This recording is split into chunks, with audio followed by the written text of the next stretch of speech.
Hello दोस्तों।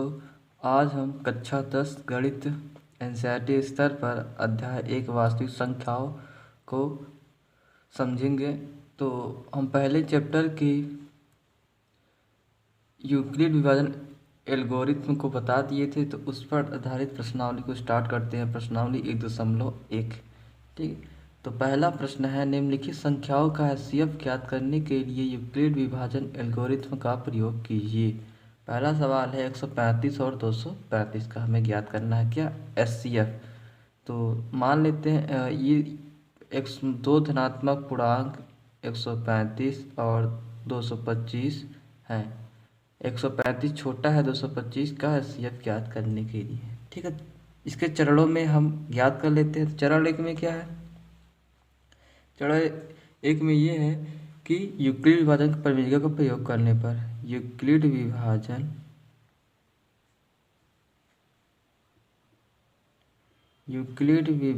प्रमेयिका का प्रयोग करने पर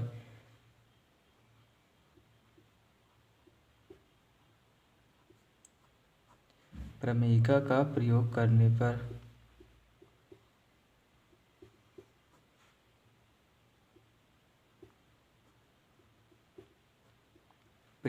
पर इसको हम किस रूप से लिखते हैं, हम लिखते हैं a बराबर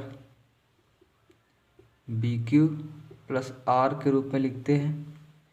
ठीक है, a बराबर बी क्यू प्लस आर। तो a क्या है, a हमेशा बड़ी संख्या होगी। तो बड़ी संख्या क्या है, इसमें 225 है, बराबर b का मान। ठीक है, इसका इसमें भाग करके जो हमें प्राप्त होता है वही होता है a बी क्यू और r। तो b क्या है, b है 135 है, और q क्या हो जाएगा, ये एक बार जाएगा, और r क्या है, शेषफल 90 प्राप्त होगा। ठीक है, जो कि चरण 2 में, ठीक है, चरण 2 अब करेंगे। चरण दो क्या है, चूँकि r equal to not zero, r का मान कितना है, 90 प्राप्त हुआ है। ठीक है, r का मान 90 प्राप्त हुआ है, अतः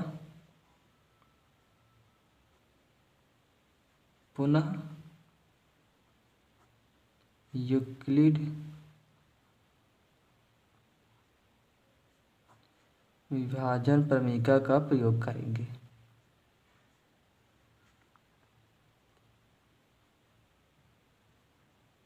प्रमेयिका का प्रयोग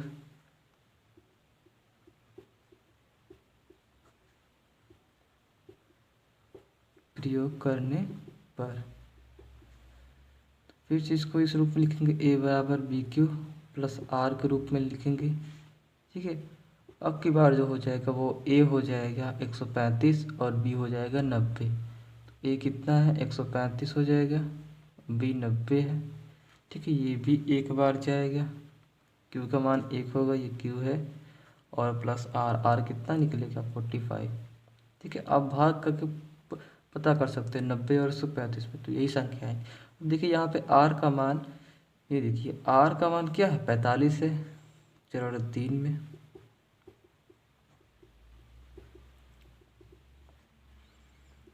चूँकि r का मान शून्य नहीं है, कितना है, 45 है, अतः फिर से हम क्या लगाएंगे, यूक्लिड विभाजन प्रमेय का प्रयोग करेंगे। अतः पुनः यूक्लिड विभाजन प्रमेयिका का प्रयोग करने पर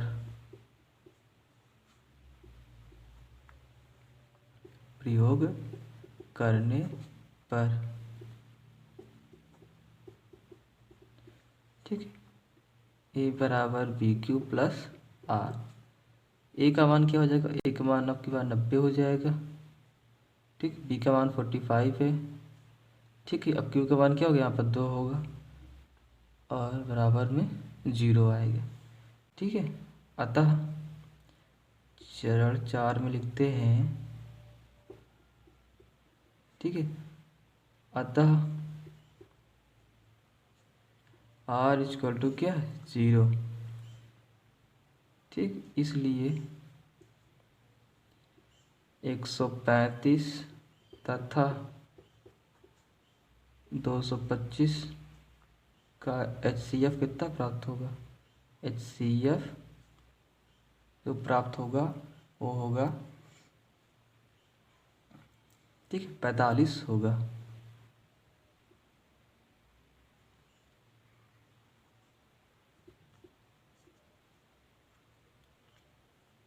ठीक है, क्योंकि हम लोगों ने कल सीखा था कि जो HCF होगा वो क्या होगा, ठीक है, वो होगा इसमें प्राप्त होने वाली ये संख्या, ठीक है, यानी ये A है, B यानी B क्या होगा, उसका HCF कहलाएगा। तो ये बहुत ही आसान है, ये चरणों वाइज इसको करेंगे तो आराम से हल हो जाएगा। सबसे पहले आपको दो धनात्मक पूर्णांक दिए रहेंगे, ठीक है, आपको इन दोनों में छोटा बड़ा पहचानना पड़ेगा, उसमें भाग करना पड़ेगा। तो यूक्लिड वाला प्रमेय का प्रयोग करेंगे तो यही प्रमेय होता है A बराबर BQ प्लस R, ठीक है। इसका भाग करेंगे तो A का मान 225 और B का मान छोटा कितना है 135 होता है, एक बार जाएगा और 90 आ जाएगा, ठीक है। फिर उसके बाद R का मान देखिए कितना है, 0 नहीं प्राप्त हो रहा है तो फिर से उसी प्रमेयिका का प्रयोग करेंगे, इस रूप में लिखेंगे। फिर नहीं प्राप्त हो रहा था इसलिए फिर से यूक्लिड प्रमेयिका का प्रयोग किए। अब देखिए यहाँ पर तीसरे चरण में हमारा R का मान 0 आ गया, तो R का मान 0 आ गया, अतः इतने और इतने का, ठीक है, जो संख्या में प्राप्त थी उसका जो HCF निकलेगा वो 45 होगा।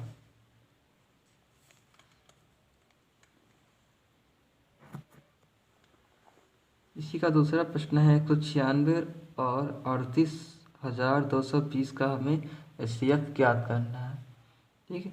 तो 196 क्या है, इतने से छोटा है, तो इसका HCF ज्ञात करने के लिए चरण पहले में क्या हो जाएगा, यूक्लिड विभाजन प्रमेय का प्रयोग करेंगे।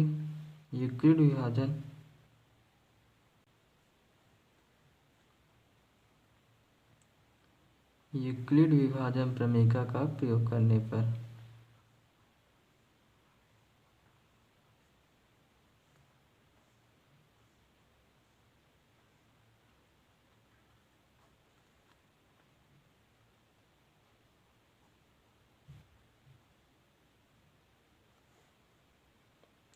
इसको किस रूप में लिख सकते हैं, A बराबर BQ प्लस R, ठीक है। ये कितना प्राप्त होगा, A का मान कितना है 38,220 और B का मान है 196। Q का मान इन दोनों भाग करने पर प्राप्त होगा 195 195 और 0 हमें प्राप्त हो जाएगा R का, ठीक है। तो यहाँ से चरण 2 में लिखते हैं, चूँकि R का मान कितना प्राप्त हो गया 0, ठीक है, R का मान 0 प्राप्त हो गया, अतः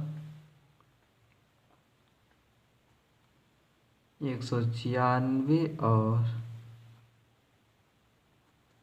38,220 का HCF कितना निकल जाएगा, HCF बराबर 196 होगा, ठीक। यही क्या होता है, जो B का मान होता है कहाँ पर, जब R का मान 0 प्राप्त हो जाए तो B का जो मान होगा वही हमारा HCF कहलाएगा।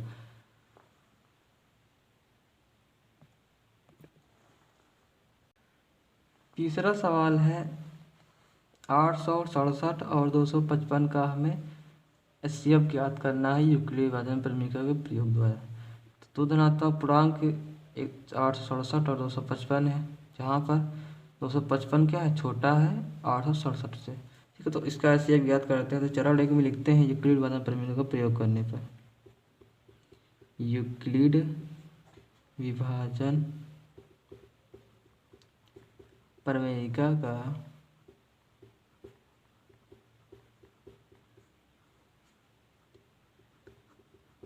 प्रयोग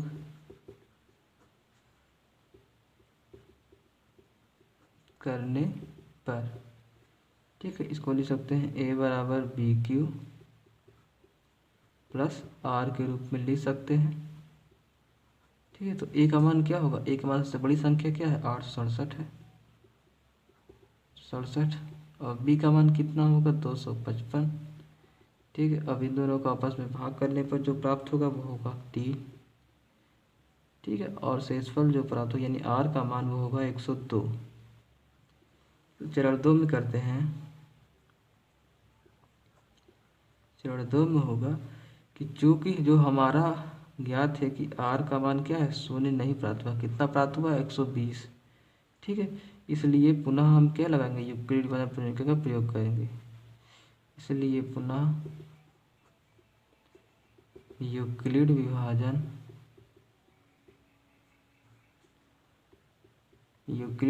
प्रमेयिका का प्रयोग करने पर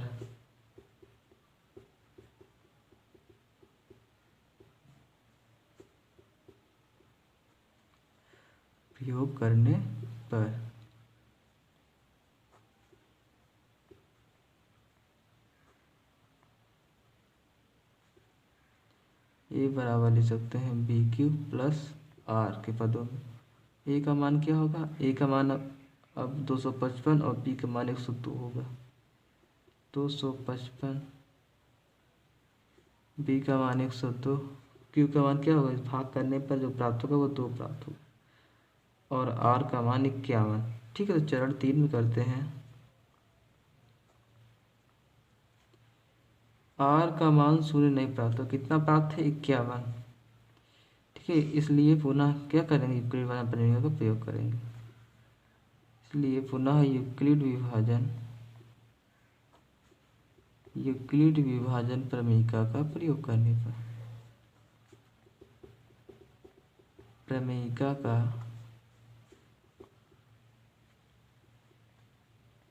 प्रयोग करने पर, ठीक है, इसको इस रूप में लिख सकते हैं, ए बराबर बी क्यू प्लस आर के रूप में लिख सकते हैं। ए का मान कितना प्राप्त होगा, 102, बी का मान 51 होगा। ठीक है, और क्यू का मान कितना होगा, 2 होगा। तो यहाँ पे आर का मान 0 प्राप्त होगा। ठीक है, कि इसमें 51 का 102 में भाग करेंगे तो ये क्यू का मान क्या होगा, भागफल होता है, और ये आर क्या होता है, शेषफल होता है। तो आप भाग करके पता कर सकते हैं। तो यहाँ से चरण 4 में लिखते हैं,